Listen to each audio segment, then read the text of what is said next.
energy in visible form. And I was talking to John earlier about this, and I was thinking about how today, this light that we see comes from the sun, these energy particles beam down now and hit these solar panels we have, and this physical and chemical phenomenon happens called photovoltaic reaction. And then these solar panels are the conduit for this transmutation. And I thought, wow, that's what we are. We are the conduit of the Christ light to shine forth in the world. So cool.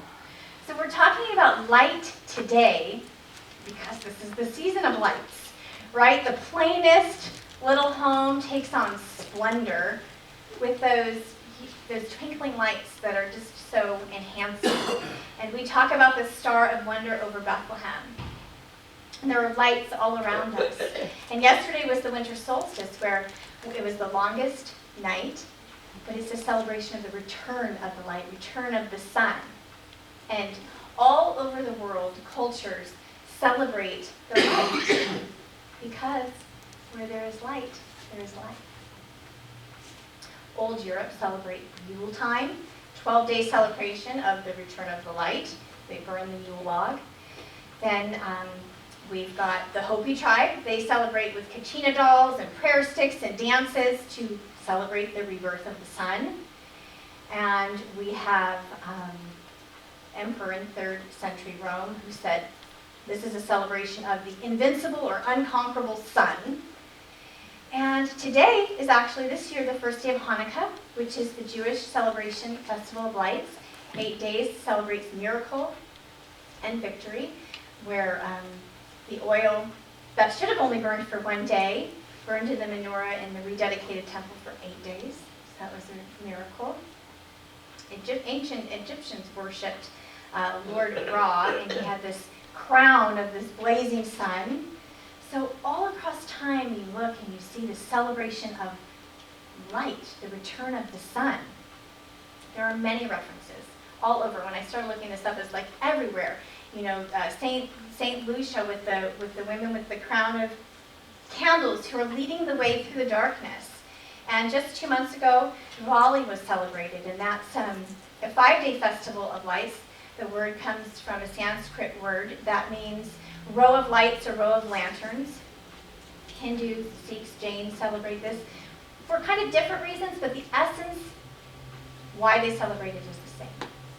And it's to celebrate the inner light, the rebirth, new beginnings. So is it any wonder that we celebrate light when light means life? So 1,500 years ago, the Mediterranean area was under the Julian calendar. And this calendar was 362 days. So fast forward hundreds of years, and now December is in the summer because of that 3-day difference. So then Pope Gregory comes along and creates the Gregorian calendar. And now we have 365 days with every 4th year adding a leap day. And what is important to know is that everything about the calendar was predicated on nature. Was all of the important feasts, they look to the sun and the earth, to where this all is placed on the calendar. So then what happens is early Christians move north of the Alps, and they meet these Celtic people. And at that time, it was from like Ireland to Turkey. It was a whole region of Celtic people. And their most important festival of the year was winter solstice. Because in the dark, where they were during those winter months, could mean sure death if the sun did not return to bring life. And so it was very important for them. And their understanding of this exchange was that they needed to be in these spiritual practices. It was an interdependent exchange between them and the sun and the nature. And it worked together. And so then these Christians come and they're kind of explaining this whole Christ story, and they're like not getting it until they make the connection. Oh, we get it now. The rebirth of the sun, S-U-N, is like the rebirth of your son you're talking about, S-O-N. And so they make that connection. And So what ends up happening is the winter solstice lands 3 days before the Christmas date that had been decided upon the 25th. And they decided, well, let's just leave that because actually it's the 3rd day after the winter solstice that the naked eye can begin to see the light grow with the naked eye. So that's pretty interesting. So this is what is going on. Nature is telling a story that the Jesus the Christ story sort of amplifies, sort of adds to. So on this day, in 1975, December 22nd, my mother laid down her head on her pillow, very tired. You see, my dad had been on the New York police force, and just a couple of weeks before, they had massive layoffs, and he was being one of the newer guys, and one of the younger guys, he was cut. And my mom was 8 months pregnant, so it was kind of a stressful time, but she decided that she would work as long as possible. And so on that day, she checked out of work, her job at IBM, on maternity leave. And she was 2 weeks from her due date and planned to go shopping the next day with my grandmother and take a little R&R for a couple of weeks. When she lay down, her water broke. And there was a blizzard outside that night in White Plains, New York. So my dad had to go get chains on the tires of the car to transport her to the hospital. And very quickly, and 2 weeks early, I was born. 5 pounds, 8 ounces, and since nobody went shopping that year, I was the gift. And, I was showered with love from day one, and nobody ever alluded to or gave me the impression of me being unwelcome or any kind of a problem. But in my young mind, I created a story about how, gosh, what a stressful thing for Mom to have had me so early. She really needed some rest, and because my mom is probably going to watch this talk, I have to reiterate, she never ever indicated that in any way. But in my young mind, I created this story, right? We do this when we're young. And so that's why it's always a good idea to check ourselves when we have those belief systems show up or those projections. Where did that come from? How did that generate? Is it even true, right? So it wasn't really until I had my own children that I realized whatever darkness that my parents might have been feeling at that time, I was the light. I was the light that came to them that season. And so this story always reminds me that we never know when our light is going to shine in someone else's life. So keep being you. Keep showing up. So because I think my birthday is so close to Christmas, I always felt this connection with the Christmas story. I have to say I was always pretty grateful that I didn't share my special day with Jesus. I thought that would be too much to handle. But when I heard the Christmas story growing up, I was really focused and intrigued by Mary, not so much Jesus. And having grown up Catholic and kind of going through that rigmarole, there was a time that the Christmas story and other biblical stories didn't really maybe resonate for me or didn't really make much sense to me. And so for me, because I celebrate Christmas and I sing the songs, and for me it was important to have a sense of what Christmas was about. A sense of real true meaning about this holiday. Something I could really get behind. Something I could really get excited about. And so I invite you today to just journey into this Christmas story with me that I think is exciting. It's a story about how out of darkness, radiance is born. So traditionally, in the Western world, we think of Christmas, we think of the birth of Jesus, a man, a historical event. And there are other ways to look at Christmas. And one of the other ways to look at Christmas is that this time is about an inward journey. This time is about seeking out the Christ light within, the radiance within. So Christ in Greek means, is Christos. The word is Christos, and it means anointed one or chosen one. So this is a time to travel inward to your wholeness, to your radiance, to your chosen one within.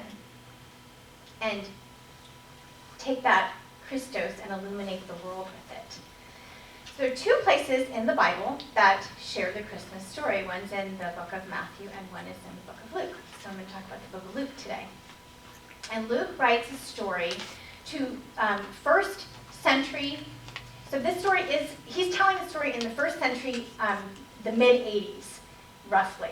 Now the Jesus story was in the 30s. Okay, so we're talking about him telling this story 50 years later. And so I think that's always important with, when we're looking at biblical stories, to understand timelines and to really understand what words meant then and who the audience was and all of those details, because it really frames a deeper understanding of what's going on here in the story. So, and also that all of these stories are told orally for so many years before they're actually documented. So here we are in the mid-80s telling this story.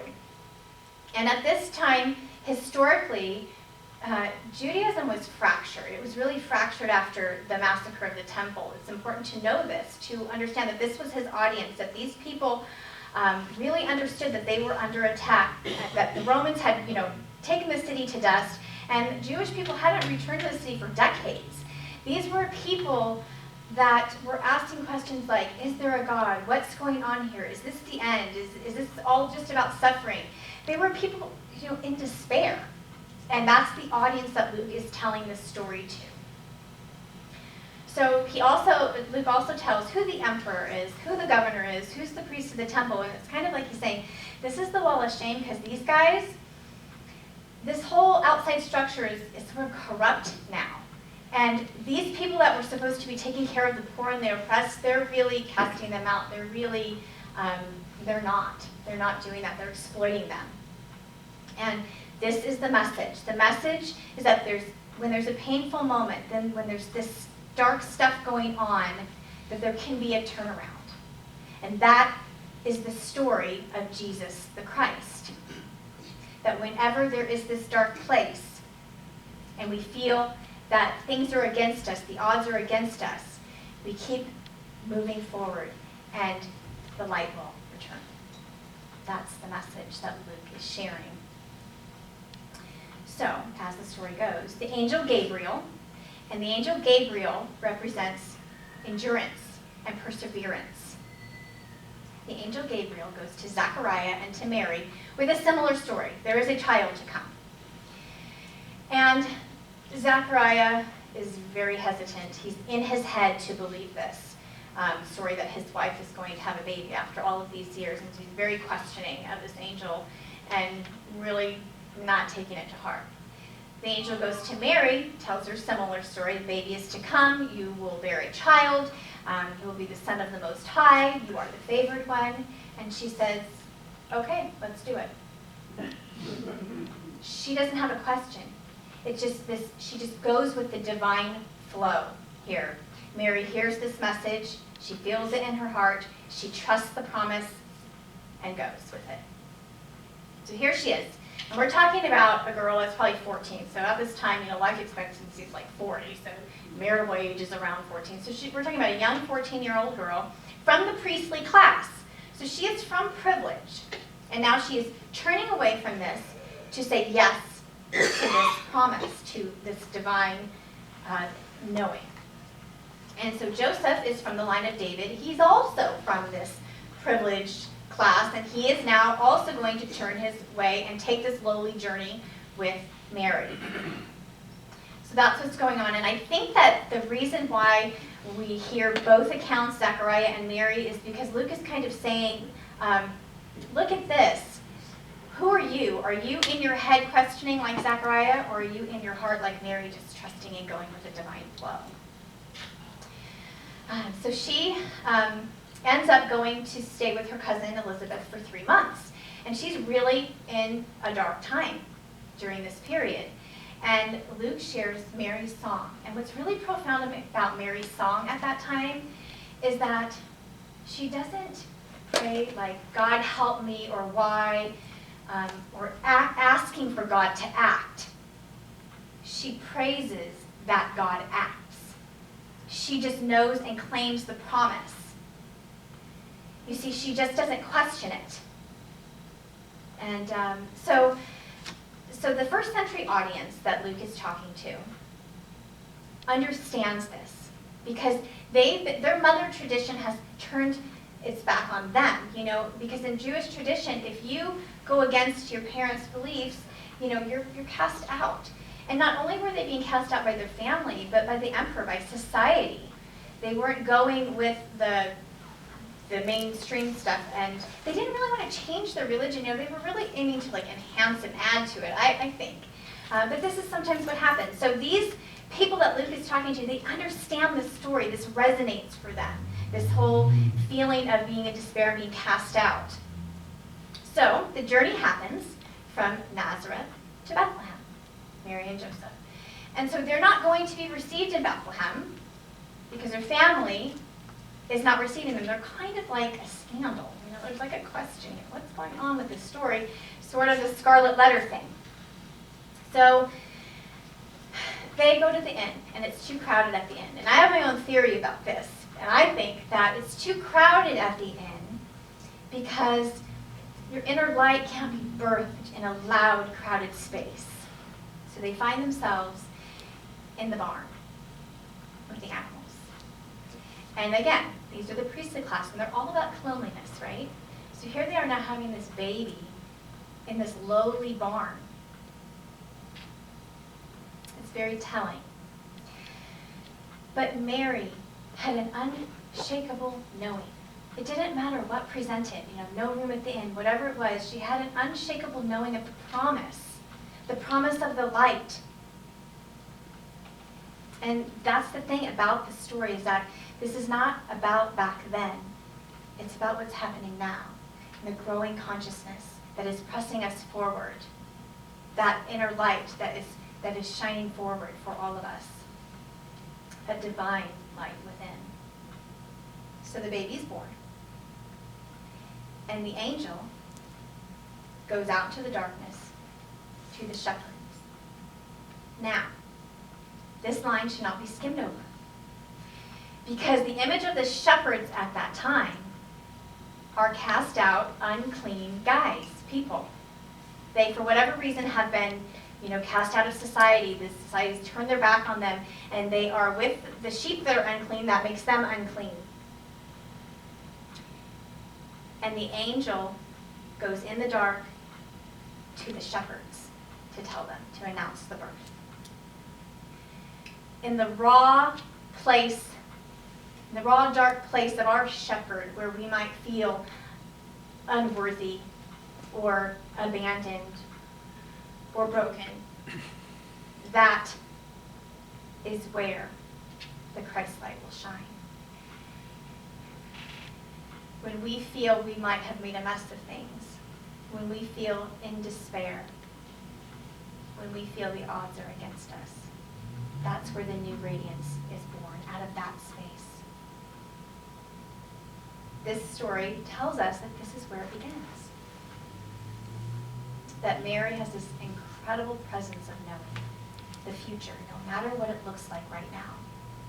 No matter what is showing up right now, she just knows that the light will shine.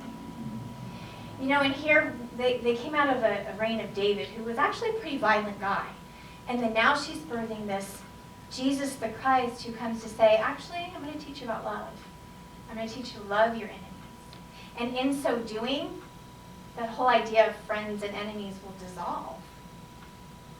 And the Christ light will shine. Because you cannot solve a problem with the same consciousness that created it. So we move out of the David and into Jesus the Christ. So, this is a fun story. There's a guy named Robert May. And he was teased and ridiculed and cast out by children when he was young. And he ended up being alone and just trying to comfort himself alone. And eventually he met a woman and he got married and they had a child. And when the child was 4 years old, she died. And Robert again was back in sort of that despair place. But he managed to pull through and found some people to watch his daughter during the day, and then the evenings after work he went to her, and she was the light. They were the light for each other. And he ended up writing her story, a really fun story. And at the time he worked at Montgomery Ward, and Montgomery Ward put out a story to children, and so he offered that story to Montgomery Ward, and it sort of went viral for the time. And the man who owned Montgomery Ward, I think it was the one that gave the rights back to Robert, so he must have been a man of integrity, because after he saw how popular the story was, he gave the rights back to Robert May. The story of Rudolph the Red-Nosed Reindeer. And, you know, I can't help but wonder that if Robert May had never been that child in that really dark place, cast out, if he would have ever written about that reindeer who was made fun of and called names. And perhaps maybe if he hadn't gone through the despair and the darkness of losing his wife and having to show up and guide the way and be the light for his daughter, that he may have never talked about Rudolph the Red-Nosed Reindeer who guided the sleigh, his bright nose. Isn't that true? You know, we hear all these stories about rising out of the darkness, out of the despair. And if I were to ask you about the profound times in your own life, would you tell me about the time you went to Disneyland? Or would you tell me about the time that you really struggled and survived and got through it? I think so. Because it's like we feel the light then, we know. We know what it feels like to be in that dark well, down there deep, and then find our way out to the light. And that is a story worth telling. But perhaps you're in despair this season. Maybe there's memories of Christmases past that are good or bad in your mind, or family members you've lost. Maybe there are challenging circumstances in your life, or life situations, health concerns, or financial struggles, whatever they may be. We all know that darkness can show up in different ways, in different forms. Luke opens his book with the story of Jesus the Christ to say to us, when you are in that place of darkness, in despair, whether it be feeling broken or lost or empty or unworthy or ashamed, or you feel you've made a mess of things, or it's just a mind full of negative thoughts, whenever you're in that cocoon of darkness, do not fear it, go there, because that is where the light of Christ will show up for you. And if you have the knowing of Mary, and if you act as if, and you trust beyond the circumstance that you see with these two eyes, the Christ light will show up and take you the rest of the way. Into the spring, into the blossoming. And that's the exciting story. Now I believe the Christmas story lives on and on because it is this exciting, profound message that rebirth can happen anywhere, at any time, of anybody.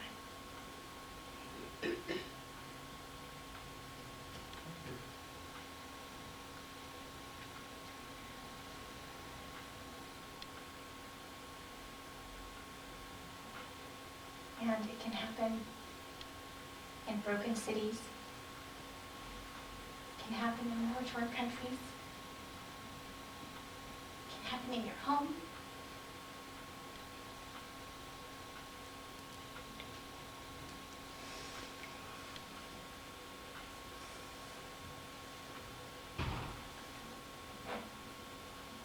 Feel it right now. That's what I'm doing. I'm feeling where the light can shine. And where the rebirth can happen. With anybody. In the minds that are full of suicidal thoughts. In the hearts that are pained.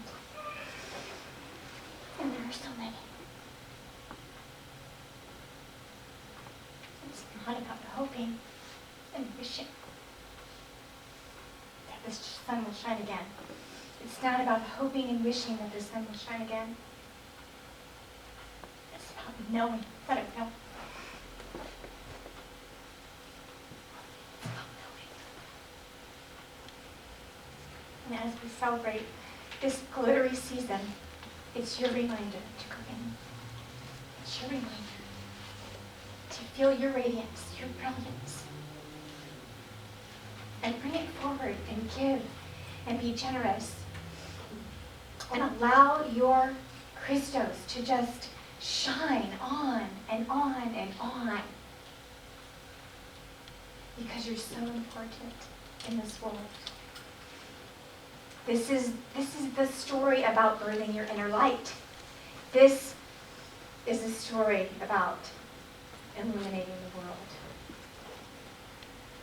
This is your story. And that's why I think it's really exciting. Merry Christmas and Namaste.